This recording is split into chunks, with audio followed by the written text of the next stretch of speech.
Madureira sussurrante. Em um mundo onde cada superfície refletia a perfeição e o silêncio era uma escolha, vivia Daniel. Seu apartamento, um santuário de minimalismo na Zona Sul, parecia congelado no tempo, intocável, imune ao pulsar ruidoso da cidade lá fora. A luz do final da tarde, filtrada por persianas impecáveis, desenhava barras douradas sobre seus livros, sobre a madeira polida, sobre a própria quietude. Mas como se o próprio silêncio não pudesse mais conter o que estava por vir, algo se moveu. Não um tremor, não uma explosão, mas um leve, quase imperceptível, escorregar. Um livro antigo, de capa desgastada, cedeu na estante, e de suas páginas amareladas, um segredo se libertou. Uma fotografia com as bordas desbotadas pelo tempo flutuou no ar por um segundo que pareceu uma eternidade. Então, suavemente, pousou sobre o carpete macio, uma ilha de passado em um mar de presente. Ali estava, uma cena de outra vida, de outro mundo. Pessoas em êxtase, corpos em movimento, a alegria crua de uma roda de samba. E no centro, inconfundível, o pai de Daniel, mas não o pai que ele conhecia, o homem reservado e distante que media cada palavra. Este era um jovem cheio de vida, com um brilho nos olhos e um sorriso que era um misto de desafio e de um segredo bem guardado. Um sorriso que, mesmo em preto e branco, parecia vibrar com cores que Daniel nunca havia visto. Daniel não se demorou na fotografia. Seu mundo era feito de linhas retas de concreto e vidro, de futuros projetados em telas luminosas. Ali, em seu escritório com vista para o mar, maquetes futuristas e renders de arranha-céus brilhantes falavam mais alto do que qualquer imagem empoeirada. Ele era um arquiteto, um visionário, e seu olhar media o mundo em termos de potencial, de valor a ser otimizado. Madureira para ele era apenas um próximo projeto, um terreno a ser aprimorado. A ambição pulsava em suas veias tão limpa e definida quanto os esboços de seus prédios. Ele interagia com colegas, com clientes, movendo-se com a elegância fria de alguém que dominava cada passo, mas havia uma barreira invisível, um eco de distanciamento em seu comportamento. Como se o toque humano fosse apenas uma variável a ser controlada. Mas o sussurro, aquele mesmo que se desprendera do livro, persistia. Agora ele se misturava aos sons filtrados do tráfego lá fora, uma melodia subjacente, um batimento cardíaco quase imperceptível que parecia vibrar nas paredes de seu palácio de cristal. Ele tentava ignorar, mas a mente traiçoeira trazia flashes, imagens rápidas como fendas na superfície polida de sua memória. O pai, um homem sempre sério, impecável, com um tom de voz que era um muro de silêncio intransponível. Madureira? Nunca pisei lá, Daniel. Não temos nada a ver com aquele lugar. A frase cortava, definitiva, cada vez que o assunto, por descuido, surgia. Daniel vivia em um palácio de cristal, onde as sombras eram bem definidas e o futuro, uma linha reta. Mas Madureira, como um sonho esquecido, começava a se mover nas bordas de sua realidade, um lugar que seu pai havia jurado nunca ter conhecido. E os segredos dos pais? Os segredos dos pais são sempre os mais pesados. O sussurro agora não era mais apenas um som. Era uma pergunta. Uma rachadura invisível no vidro de sua existência. A Avenida Brasil se abria como uma cicatriz na paisagem, levando Daniel para longe dos arranha-céus reluzentes. O carro de luxo, um casulo de silêncio e ar-condicionado, atravessava a linha invisível onde a Zona Sul terminava e a Zona Norte começava. Os prédios altos e espelhados deram lugar a casas coloridas, amontoadas, cada uma com sua própria história pintada nas paredes descascadas. O asfalto, antes liso e uniforme, agora ondulava, revelando as veias de uma cidade viva e imperfeita. A poeira dançava no ar sob a luz mais forte do sol, e o burburinho da rua, antes abafado, transformou-se em uma sinfonia de vozes, risos infantis e o cheiro doce e salgado da comida de rua. O sussurro do início, antes uma melodia estranha, agora se misturava a essa cacofonia encontrando seu lugar, como a batida grave e lenta de um surdo que, aos poucos, surgia no fundo, vindo de algum lugar distante, mas cada vez mais próximo. Ao chegar ao terreno, Daniel desceu do carro. As ruínas de uma antiga edificação se erguiam, quase engolidas por trepadeiras luxuriantes, um contraste brutal com a pureza estéril de seus projetos. Mas uma estranha familiaridade o invadiu, um arrepio na nuca.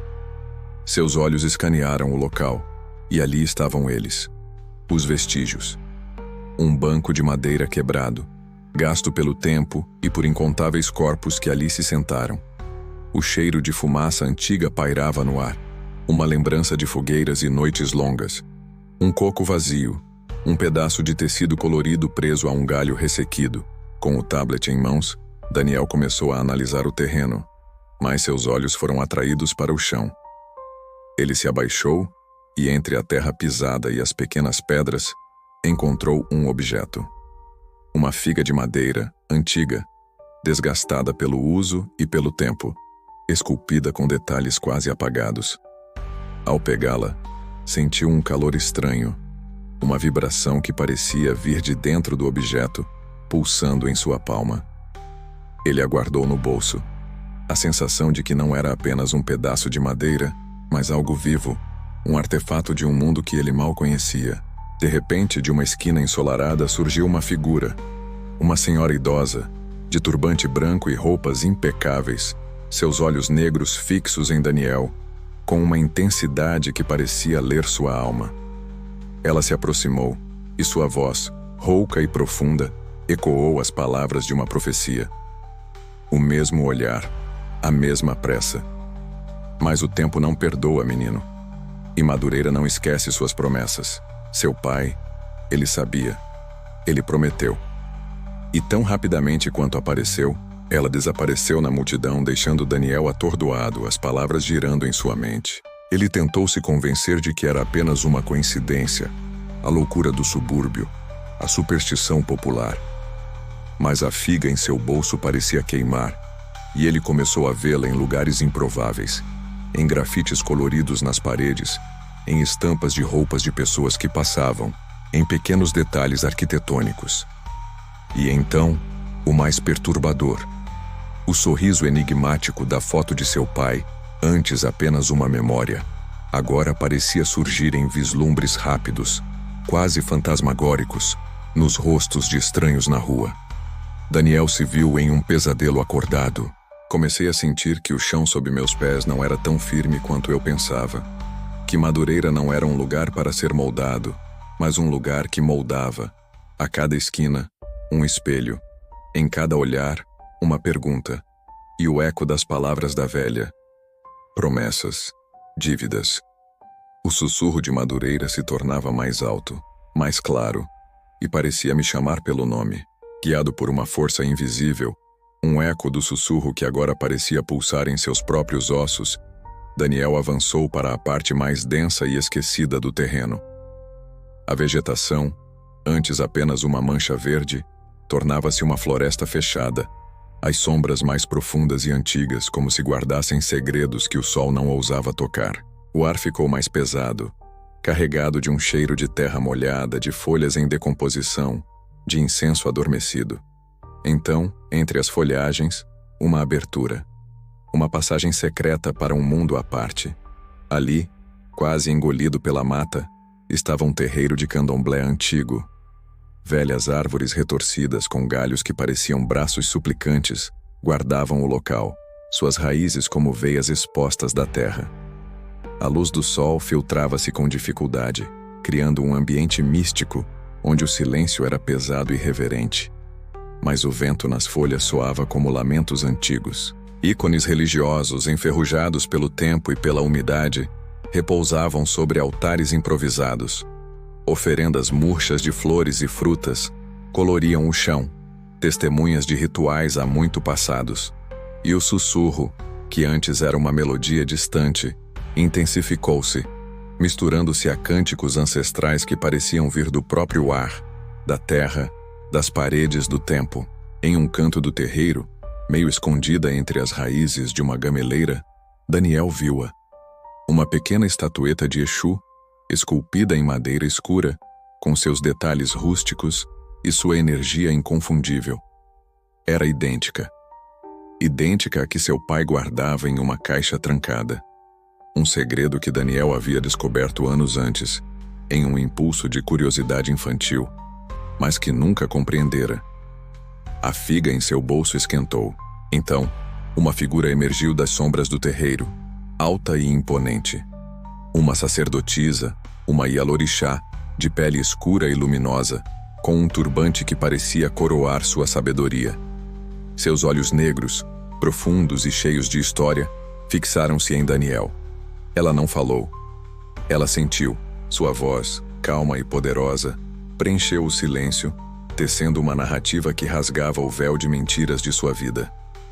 A estatueta. Ele sempre foi fiel, à sua maneira torta. Seu pai, Daniel, amava este lugar.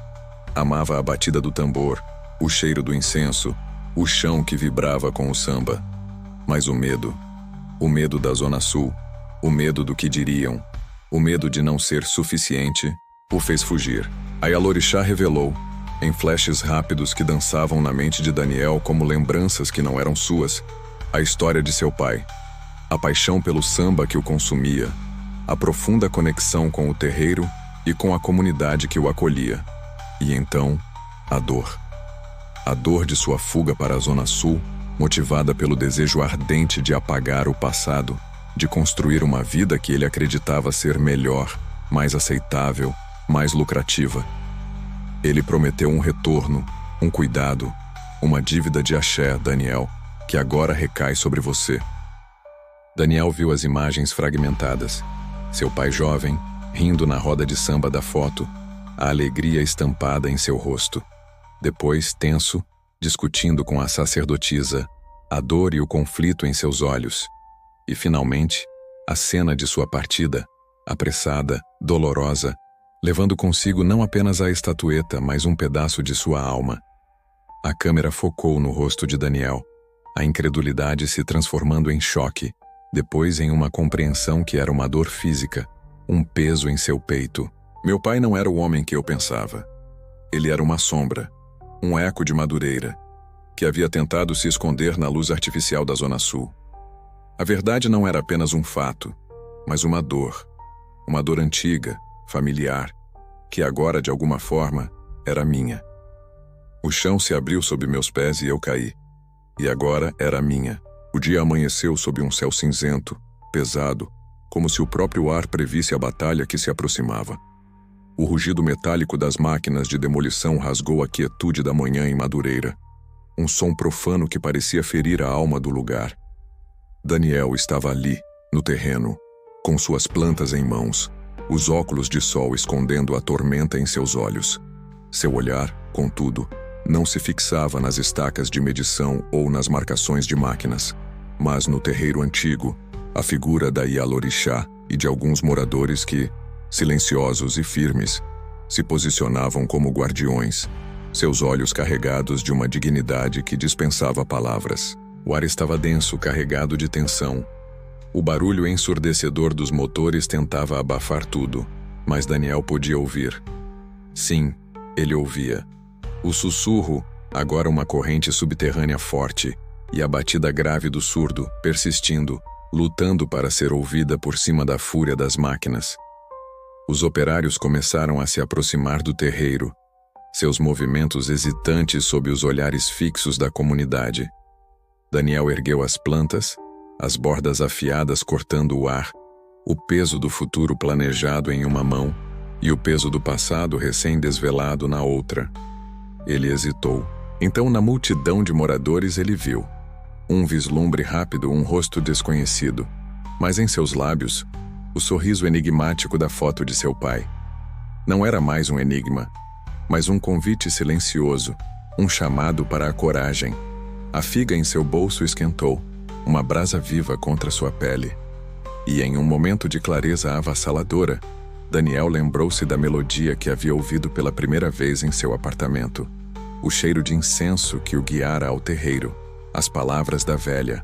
Ele baixou as plantas. Sua voz embargada pela emoção, mas firme na resolução, cortou o ar como um raio. Parem, não. Não podemos demolir isso. Não assim. Ele se virou para Ialorixá, e em seus olhos, antes tão cheios de pressa, havia agora um novo respeito, uma reverência. Meu pai, ele cometeu um erro, um grande erro, mas eu vou honrar essa dívida. Daniel, ali, de pé em meio à poeira e ao barulho, propôs a mudança, não a destruição, mas a integração. O terreiro seria preservado, a cultura local celebrada, o projeto redesenhado para abraçar a história, não para apagá-la. Aí Ialorixá sorriu, um sorriso antigo e sábio que parecia iluminar o dia. Os moradores acenaram com a cabeça, a tensão se dissipando como fumaça. Uma estranha leveza invadiu Daniel, apesar da exaustão. Ele olhou para o céu cinzento e, por um instante, viu. Não uma visão, mas uma presença. A imagem do pai jovem da foto sorrindo para ele, não com o enigma que o atormentava, mas com um orgulho silencioso, uma bênção. Alguns destinos são escritos com tinta invisível, aguardando que a poeira do tempo seja soprada para serem revelados. Daniel havia escolhido não o progresso cego, mas a ponte. Não a demolição, mas a integração. Ele havia, finalmente, aceitado o chamado. E, ao fazê-lo, aceitou a si mesmo. Os meses se seguiram, e as linhas retas do design de Daniel ganharam curvas. A frieza do concreto se mesclou ao calor da terra. Em seu escritório, agora, um violão repousava no canto, um pequeno grafite autêntico adornava uma parede antes vazia, e a estatueta de Exu, antes um segredo, estava em destaque observando-o. Ele visitava Madureira com frequência, não mais como um arquiteto distante, mas como um filho que retorna para casa. O terreiro, outrora esquecido, florescia como um vibrante centro cultural e espiritual. As rodas de samba pulsavam, o som agora vibrante e cheio de vida sem a melancolia de antes. O sussurro que um dia fora um mistério solitário, transformara-se em um coro, um canto de pertencimento que Daniel agora compreendia. De volta ao seu apartamento, a luz do final da tarde entrava pela janela. Mas as sombras eram diferentes. Na mesa, a fotografia antiga de seu pai estava à mostra, não escondida entre páginas de um livro, mas um lembrete constante de uma história que era sua. Ele a pegou. O sorriso do pai, antes um enigma, agora parecia ter se suavizado, um aceno de aprovação, uma bênção silenciosa que transcendia o tempo. Então, ele ouviu, claro e inconfundível, o som de um pandeiro distante, o ritmo de Madureira que pulsava em seu próprio peito. Daniel sorriu. Ele não abandonou a arquitetura, mas sua arte era outra. Agora, seus projetos falavam a língua da terra, a melodia do samba, o eco de gerações. A ponte entre dois mundos havia sido construída, e na fotografia, o sorriso do pai se tornara um espelho, revelando que os segredos de Madureira não eram para serem escondidos, mas para serem vividos. E o sussurro... o sussurro de Madureira nunca mais o deixaria. E assim, Daniel encontrou mais do que um projeto em Madureira. Encontrou a si mesmo, as raízes de sua história e a melodia que pulsa na alma da cidade. Se você se conectou com a jornada de Daniel, se sentiu o sussurro de Madureira e a força do passado, deixe seu like neste vídeo. Isso nos ajuda a continuar trazendo histórias que misturam o real e o mágico. E para não perder nenhuma de nossas explorações por lendas urbanas modernas e narrativas que desafiam o comum, inscreva-se no canal Histórias Suburbanas e ative o sininho. Nos vemos na próxima história, onde o ordinário e o extraordinário se encontram. Até lá!